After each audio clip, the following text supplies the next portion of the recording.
Hi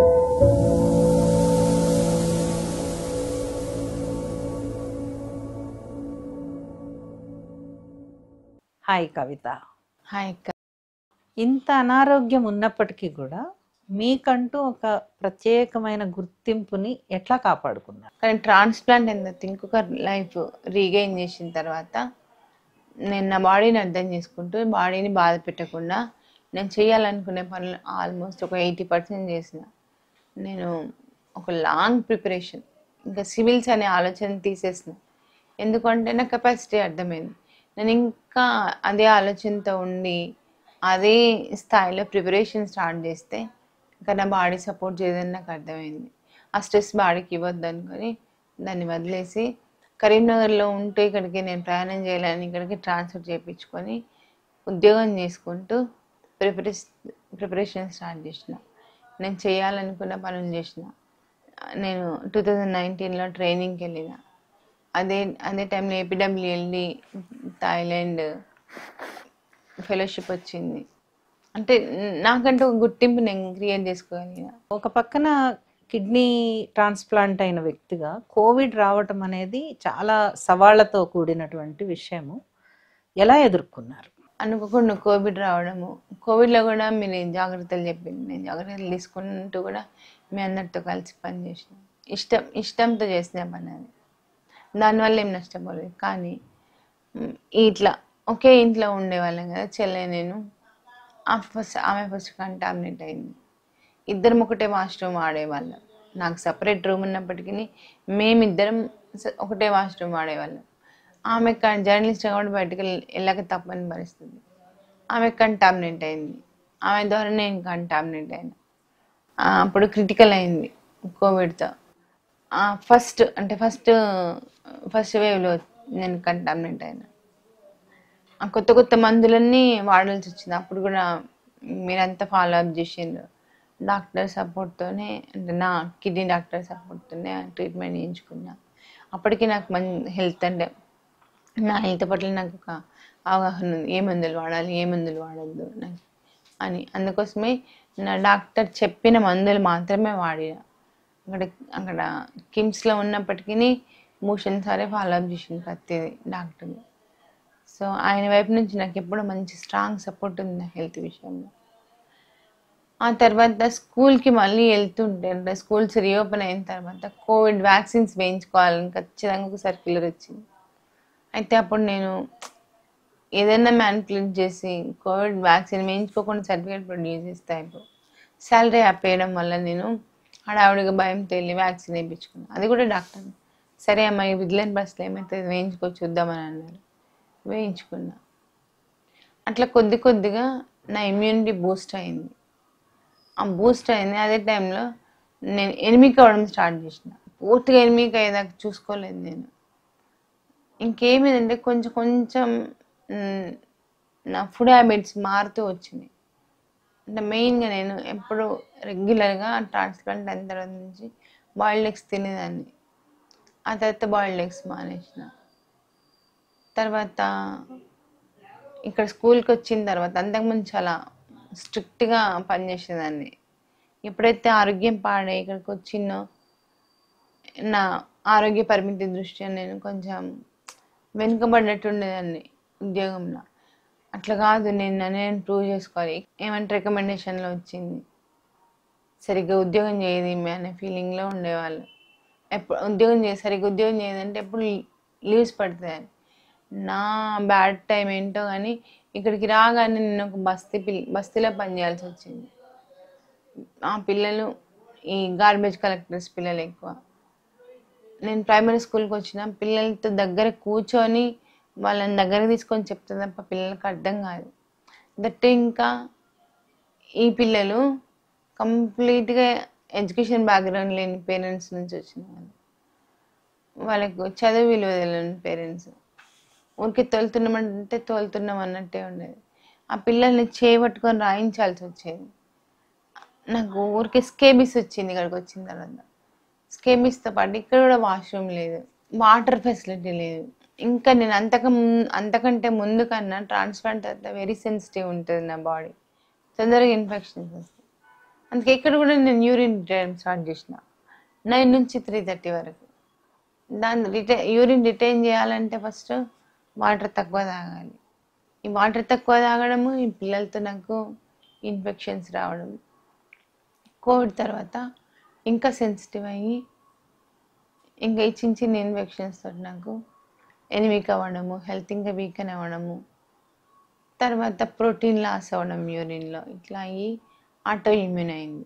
auto immune అయ్యి మళ్ళీ BP rise అవ్వడం స్టార్ట్ అయింది. ఒక పక్కన కిడ్నీ సమస్య నడుస్తూ ఉండగానే బ్రెయిన్ స్ట్రోక్ కూడా వచ్చింది. అంటే కొంత కాలు చెయ్యి కూడా ప్రాబ్లంలోకి వచ్చింది. అది ఎట్లా ఎదుర్కొన్నారు? బీపీ రైజ్ అవ్వడం స్టార్ట్ అయ్యి ఇంకా నెమ్మదిగా కిడ్నీకి సంబంధించిన యూరియా పెరగడము, పొటాషియం పెరగడము, వాటిని నెల చెక్ చేసుకుంటూ ఫుడ్ ఒకదాన్ని తగ్గిస్తే ఒకటి పెరగడము, ఒకదాన్ని తగ్గిస్తే దానికి తగ్గట్టు ఫుడ్ తీసుకోవడం, అడ్జస్ట్ చేసుకోవడము, ఎక్కువ మెడిసిన్స్ పెరగడం, ఎక్కువ టాబ్లెట్స్ మింగడం, అట్లా అయ్యేసరికి ప్రాబ్లం అయ్యి ఆ బీపీ అట్లనే కంటిన్యూ అయింది. బ్రెయిన్ స్ట్రోక్కి దారితీసింది. బ్రెయిన్ స్ట్రోక్ వచ్చిన తర్వాత ఇంకా నా బ్రెయిన్ స్ట్రోక్ రావడానికి ముందు నాకు ప్రోటీన్ లాస్ అవ్వడంతో బాడీలో చాలా ప్రోటీన్ తగ్గిపోయింది. ప్రోటీన్ తగ్గిపోవడం అంటే మజిల్ లాస్ అవ్వడం, చాలా వెయిట్ లాస్ అయిపోయింది. దాదాపు ఒక 25 kgs వెయిట్ లాస్ అయిపోయాను. వెయిట్ లాస్ అవ్వడంతో ఇంకా బోన్ డెన్సిటీ తగ్గడము, వెయిట్ లాస్ అయితే అది కిడ్నీ మీద ఎఫెక్ట్ అయ్యి, బీపీ కిడ్నీ మీద ఎఫెక్ట్ అయ్యి, అంటే బీపీ ఎట్లా పెరగడం స్టార్ట్ అయిందని కిడ్నీ వీకెన్ అవుతుంటే బీపీ పెరగడం స్టార్ట్ అయింది. ఈ ప్రోటీన్ లాస్ వల్ల మజిల్ లాస్ అయిపోయింది, ప్రోటీన్ డెఫిషియన్సీ వచ్చింది బాడీలో. దాంతో ఈ కాళ్ళు వాపులు, బాడీ వాపులు స్టార్ట్ అయింది. స్ట్రోక్ వచ్చిన తర్వాత అది ఇంకెక్కువైంది. ఎక్కువయ్యి వాటర్ ఈ బాడీలో ఎక్కడ కాళ్ళు ప్లేస్ ఉంటే అక్కడ ఫామ్ అయిపోతుందంట. అట్లా కాళ్ళు చేతులు వాపోయి ఈ హార్ట్ చుట్టూ, లంగ్స్ చుట్టూ వాటర్ వస్తాయి. పెరికార్డియల్ ఫ్లూయిడ్ ఫ్లూయిడ్ అని అది స్ట్రోక్ వచ్చిన 2 monthsకి తెలిసింది. 40% బ్రీతింగ్ కెపాసిటీ తగ్గిపోయింది.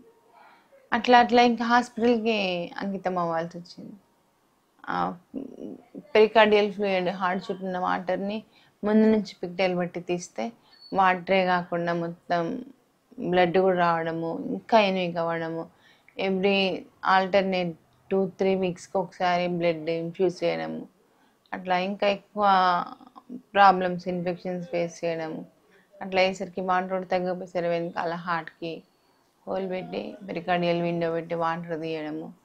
ఆ సర్జరీ మీరు అందరూ వచ్చి డాక్టర్స్తో మాట్లాడి ఒప్పించి నన్ను మోటివేట్ చేస్తే ఆ సర్జరీ సక్సెస్ అయ్యి ఆ పెరికార్డియల్ విండో ఒక నెలంతా ఉండి అట్లా నెమ్మదిగా ఒకటి తగ్గుతా అంటే ఇంకొకటి రావడం, ఒకటి తగ్గుతా అంటే ఇంకొకటి రావడంతో 6 నెలలకు ఇంకా ట్రాన్స్ప్లాంట్ కిడ్నీ కూడా ఫెయిల్ అయిపోయింది. ఇంకా ట్రాన్స్ప్లాంట్ కిడ్నీ కూడా ఫెయిల్డ్గా డిక్లేర్ చేసి డయాలసిస్ స్టార్ట్ చేసారు 2024 జూన్ నుండి.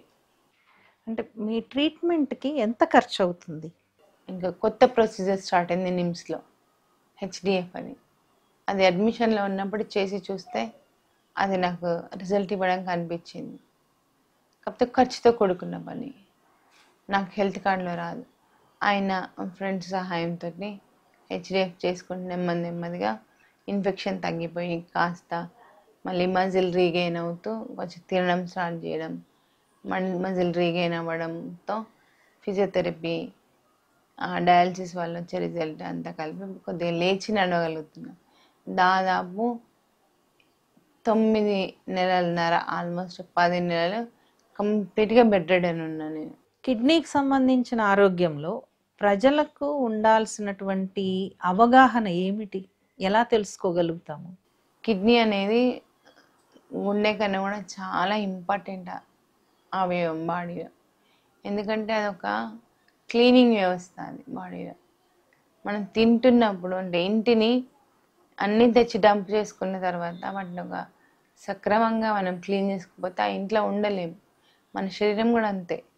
మనం ఎంత మంచిగా తిన్నా, ఎంత బాగున్నా మనం ఇంటెక్ తీసుకున్నట్టు అవుట్పుట్ కూడా వెళ్ళిపోవాలి, అంటే ఎక్స్క్రీట్ అవ్వాలి. మనం తీసుకున్న మంచి పదార్థాల నుంచి మనకు అవసరం లేని పదార్థాలు కూడా వస్తాయి బాడీలో. ఆ అవసరం లేని పదార్థాలు బయటకు వెళ్ళిపోవాలి. ఆ పంపించేవి కిడ్నీలు.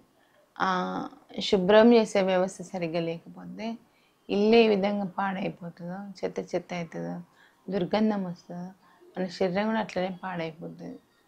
ఒకవేళ కిడ్నీలు పాడైతే కనుక మిగతా అవయవాలన్నింటి మీద ఎఫెక్ట్ పడుతుంది. గుండె వీక్ అయిపోతుంది, లంగ్స్లో ఇన్ఫెక్షన్స్ వస్తాయి, రక్తం వృద్ధి కాదు. శరీరంలో ఫస్ట్ రక్తం వృద్ధి కాకుండా అయిపోతుంది. ప్రతి కిడ్నీ పేషెంట్ ఎనిమిగ్గా ఉంటారు. ఎందుకంటే కిడ్నీ పేషెంట్స్కి రక్తం పుట్టే పరిస్థితి ఉండదంటే ఎముక మధ్యలో నుంచి మన రక్తం తయారవుతుంది. సైన్స్లో చదువుకున్నప్పుడు తెలుసు. కెపాసిటీ తగ్గిపోతుంది. ఎరిథ్రోపాయిటిన్ అనే ఇంజెక్షన్ ఇస్తాం దాన్ని మూసేయడానికి, తీసుకుంటాం, అయినా సరే రాదు. ఐరన్ సరిగ్గా ఉండదు, ఫోలిక్ యాసిడ్, మైక్రో న్యూట్రియంట్స్ అందవు. డయాలసిస్ చేస్తే మనం ఎంత తీసుకుంటున్నామో అంత బయటికి వెళ్ళిపోతాయి. అంటే మనం వ్యర్థ పదార్థాలే కాదు, మనకు అవసరమైన ప్రోటీన్లు, అమైనో యాసిడ్స్, అవి మైక్రో న్యూట్రియంట్స్ కూడా వెళ్ళిపోతాయి. కాబట్టి మనకు సరిపడిన దానికంటే ఇంకా రెండింతల ఆహారం తీసుకోవాల్సి వస్తుంది. కానీ అది తీసుకునే శక్తి మనకు ఉండదు, తీసుకోగలిగే అఫోర్డబిలిటీ ఉండదు, మనకి తినగలిగే నోటి రుచి అది కూడా ఉండదు.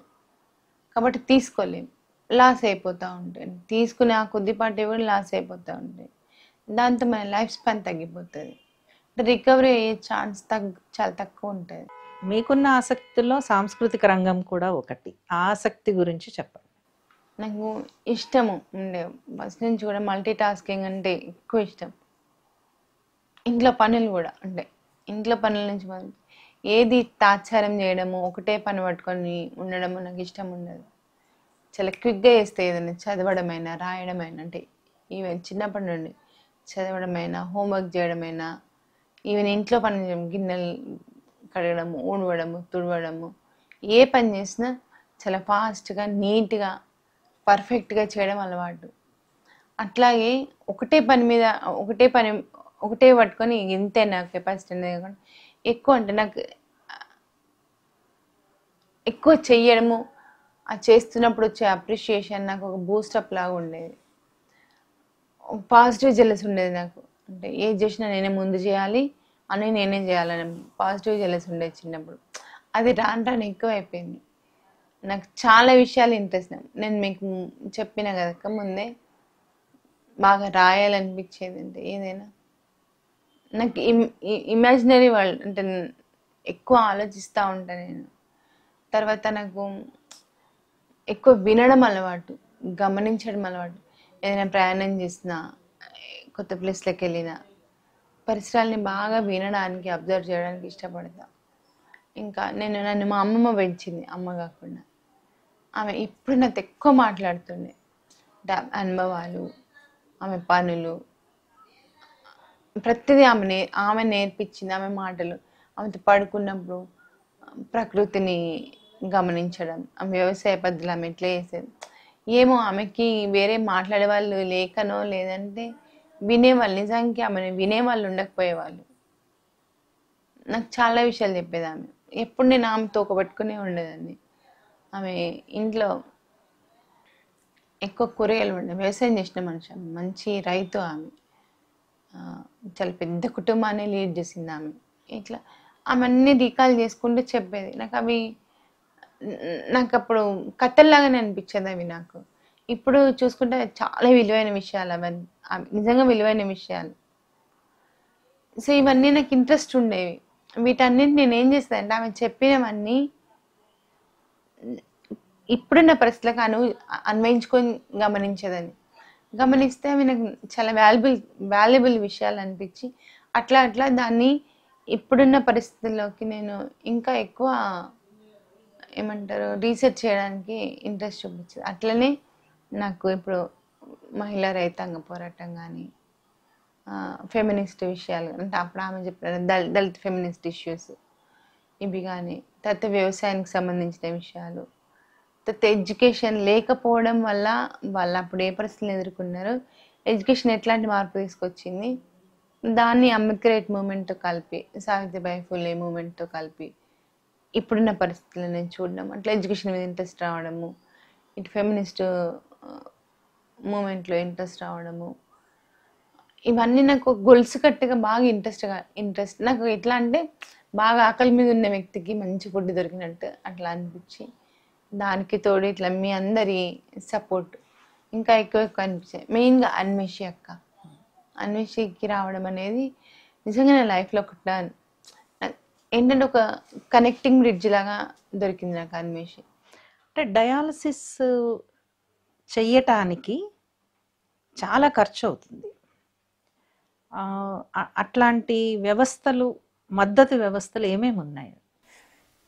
మెజారిటీ హాస్పిటల్ స్టే అయితే నాకు ఎంప్లాయీ హెల్త్ కార్డు ఉంది. అది హాస్పిటల్ స్టేలో మొత్తం ట్రీట్మెంట్, ఓపీ బేస్ ట్రీట్మెంట్ కూడా ఫ్రీ వస్తుంది. అది కూడా స్పెషల్ నిమ్స్లోనే. ఇంకా నాకు నా డాక్టర్ చాలా నమ్మకమైన వ్యక్తి. సో నేను ఆయన తప్ప ఇంకా ఎవరిని నేను బిలీవ్ చేయను. ఎందుకంటే నా హెల్త్ ప్రొఫైల్, నా కండిషన్ ఎప్పటి నుండో చాలా క్రిటికల్ కండిషన్స్ నేను సర్వైవ్ అవుతూ వస్తుంది. అంటే నాట్ ఓన్లీ మెడిసిన్, ఆయన మోటివేషన్ కూడా అట్లా ఉంటుంది. నాకు తెలిసి ది బెస్ట్ డాక్టర్.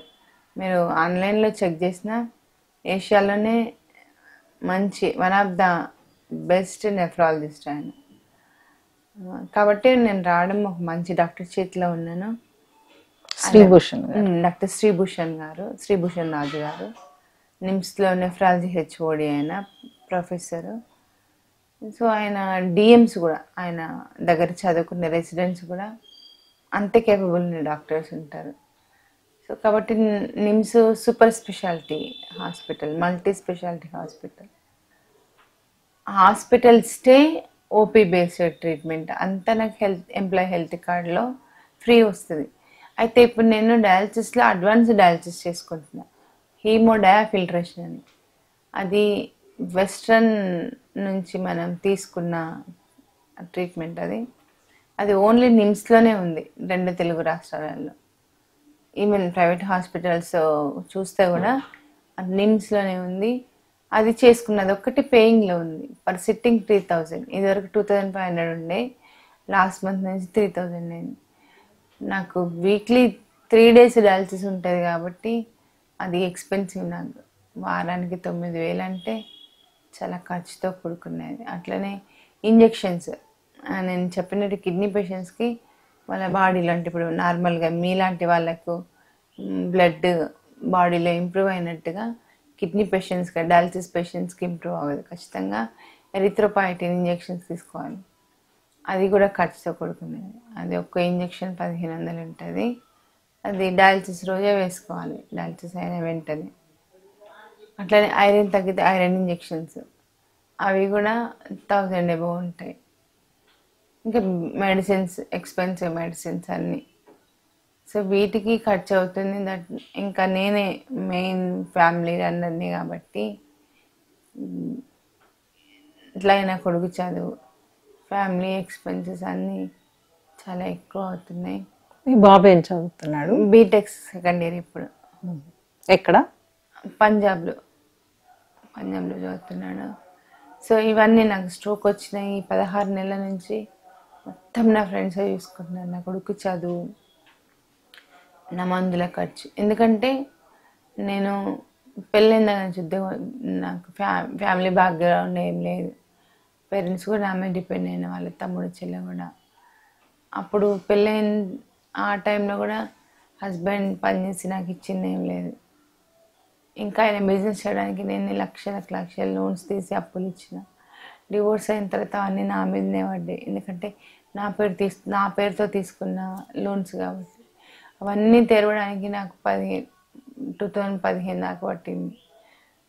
సో అప్పటిదాకా నా జీతం నా చేతికి రాకపోగా నేను నా ఖర్చుల్ని కాంప్రమైజ్ చేసుకుంటూ అసలు బట్టలు, బంగారం, మిగతా కార్లు, ఇండ్లు అనేది లేకుండా అంతో ఇంతో కట్టుకునే ఇల్లు కూడా అమ్మేసుకోవాల్సి వచ్చింది. ఇంకా నేను సంపాదించుకునే, నేను ఎప్పుడు స్వార్థంగా ఇది నా రూపాయి నేనే ఖర్చు పెట్టుకోవాలని ఎప్పుడు అనుకోలేదు. నేనే పరిస్థితి వచ్చినా నాకు తెలుసు. అట్లీస్ట్ నేను నా చుట్టూ ఉండే వాళ్ళకన్నా హెల్ప్ చేస్తే, మెయిన్గా ఎడ్యుకేషన్కి, నా కజిన్స్ పిల్లలకి, నాకు తెలిసి నన్ను అడిగిన ఏ ఒక్కరికి, ఈవెన్ నా ఇల్లు ఎప్పుడూ ఇప్పటికే ఈవెన్ ఈ కండిషన్లో కూడా ఎప్పుడు ఒక రిసోర్స్ సెంటర్గానే ఉంటుంది. పాఠశాల విద్య బాగుండాలంటే ప్రభుత్వం వైపు నుంచి తీసుకోవాల్సినటువంటి చర్యలు ఏమిటి?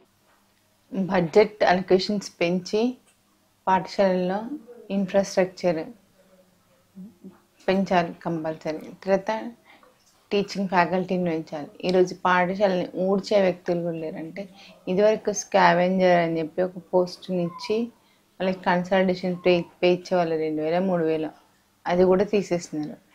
ఈరోజు టీచర్లు పిల్లలు స్కూళ్ళని ఊడ్చుకునే పరిస్థితి. చాలా చోట్ల పవర్ కనెక్షన్ ఉంది కానీ పవర్ ఉండదు. మెయిన్గా ఇన్ఫ్రాస్ట్రక్చర్ పెంచాలి. టీచింగ్ స్టాఫ్ని పెంచి కరెక్ట్ మానిటరింగ్ వ్యవస్థ ఉండాలి. పాలిటిక్స్కి, టీచర్లను పాలిటిక్స్కి దూరంగా ఉంచాలి. అందరూ నేను ఇందాక చెప్పినట్టు పవర్లెస్ టీచర్స్ అయితే బహుజన వర్గాలకు చెందిన వాళ్ళు మహిళా టీచర్స్ 50% ఉంటారు, మేల్ టీచర్స్కి ఈక్వల్గా ఉంటారు. కాబట్టి వాళ్ళకు కూడా మంచి సౌకర్యాలు కల్పించాలి. Washrooms, separate staff rooms, rest rooms. చాలామంది పిల్లల్ని ఎత్తుకొని కూడా స్కూల్కి వెళ్తారు, ఎందుకంటే ఫ్యామిలీని మెయింటైన్ చేసుకోవాలి. సో వాళ్ళకి ఏమంటారు, మనకి ఇప్పుడు విద్యా హక్కు చట్టం తర్వాత ఏంటంటే అంగన్వాడీలను గవర్నమెంట్ స్కూళ్ళలో పెట్టాలని, అంగన్వాడీ స్కూళ్ళని బలోపేతం చేయడము. తర్వాత ప్రైవేట్ స్కూళ్ళకి అక్రమ లైసెన్స్తో నడిపించే ప్రైవేట్ స్కూల్స్ ఏ ఉన్నాయో అన్నీ మూసేయాలి. ఇప్పుడు ఫ్రీబీస్ తీసుకుంటున్నారు ప్రజలు. ఫ్రీబీస్ తీసుకోవడానికి ఆసక్తి చూపిస్తున్నారు గవర్నమెంట్ స్కూళ్ళల్లో, పిల్లల్ని చదివించడానికి ఆసక్తి చూపించలేదు. సో తిరిగి ఇదివరకు అయితే ఎట్లా ఒక 20 ఏళ్ళు 25 ఏళ్ళ కిందట ఎట్లయితే గ్రామంలో ఉన్న అన్ని వర్గాలు ప్రైవేట్ స్కూల్ అనే ఊస్ లేకుండా గవర్నమెంట్ స్కూల్లోకి పిల్లల్ని ఎట్లా పంపించేవాళ్ళు, అట్లా అందరూ ముఖ్యంగా టీచర్లని అడుగుతారు, మీ పిల్లలు ఎందుకు మీ బళ్ళకి రారు అని. మౌలిక సదుపాయాలు పెంచి, టీచింగ్ స్టాఫ్ని పెంచి అన్ని సౌకర్యాలు కల్పిస్తే ప్రభుత్వ టీచర్ల పిల్లలే కాదు, ఆ ఊర్లో ఉండే అన్ని వర్గాల పిల్లలు అదే స్కూల్కి వెళ్ళే పరిస్థితి ఉంటుంది. అట్లా వ్యవస్థని ఒక సిస్టమేటిక్గా నడిపించగలిగే వ్యవస్థ ఉండడం. అట్లాగే మానిటరింగ్ వ్యవస్థ చాలా ఇంపార్టెంట్. ప్రతి ప్రైమరీ స్కూల్ 5 క్లాస్ రూమ్లు ఉండాలి, 5 టీచర్లు ఉండాలి. ఎందుకంటే 1 నుంచి 5 తరగతిలో బలమైన పునాది ఉంటేనే పెద్ద క్లాస్కి వెళ్ళినాక వాళ్ళు సిలబస్ చదువుతారు, పాఠాలు చదువుతారు. ఇక్కడనే మీకు కనీసం బేసిక్స్ రావట్లేదు. ఇప్పుడు మనం ఏవైతే మినిమం లెర్నింగ్ కాంపిటెన్సీస్ అన్నామో అవే రాకపోతే, కనీసం వాడికి స్పష్టంగా తప్పులు లేకుండా తెలుగు ఇంగ్లీష్ రాయరాకపోతే, చదవరాకపోతే, బేసిక్ లెక్కలు చేయరాకపోతే 10 తరగతులకు వెళ్ళిన తర్వాత వాళ్ళు వెళ్ళినా ఒకటే, వెళ్ళకున్నా ఒకటే. ఇది కవితా పులితో మన సంభాషణ. తను చెప్పినటువంటి విషయాలలో చాలా అంశాలు ఉన్నాయి. కేవలము ఇది కవిత వ్యక్తిగతమైనటువంటి అనుభవం కాదు.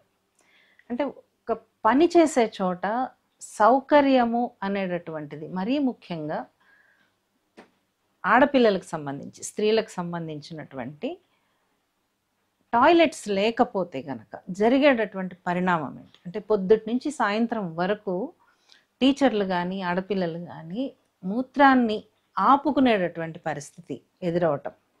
దానికోసము సౌకర్యం లేదు కాబట్టి మంచినీళ్ళు తాగకుండా పొద్దుటి నుంచి సాయంత్రం వరకు నిలబడి ఉండటం. ఇది బహుశా చాలా చోట్ల అందరూ టీచర్స్ ఎదుర్కొంటున్నటువంటి సమస్య. దీనికోసము ఒక కవితాపులో లేకపోతే ఇంకొకళ్ళు కాదు, ప్రభుత్వము ఏం చేస్తుంది అనేటటువంటిది ఒక పెద్ద ప్రశ్న. అంటే సౌకర్యాలు, పాఠశాలల్లో సౌకర్యాలు కల్పించటం అనేటటువంటిది ప్రధానమైనటువంటి విషయం. అట్లానే ఒక చదువు కోసము బడుగు బలహీన వర్గాల, దళిత బహుజన వర్గాల పిల్లలు ఎన్ని రకాలైనటువంటి అవమానాలు ఎదుర్కొంటున్నారు, ముఖ్యంగా ఆడపిల్లలు. చదువు లేకపోవటం వలన చిన్నతనంలోనే ఎట్లా పెళ్ళిళ్ళు అవుతున్నాయి. అంటే ఇవి వ్యక్తిగత సమస్యలు కాదు, ఇవి సామాజిక పరమైనటువంటి సాంఘిక పరమైనటువంటి మార్పులు తప్పనిసరిగా జరగాల్సినటువంటి అంశాలు. ఈ అంశాలన్నిటినీ తన వ్యక్తిగత జీవితంలో నుంచి మనకి పాఠాలుగా చెప్పినటువంటి కవితా పులికి తన ఆరోగ్యం బాగుపడాలని చెప్పి, తొందరగా కోలుకోవాలని చెప్పి ప్రజాతంత్రం ఆకాంక్షిస్తోంది.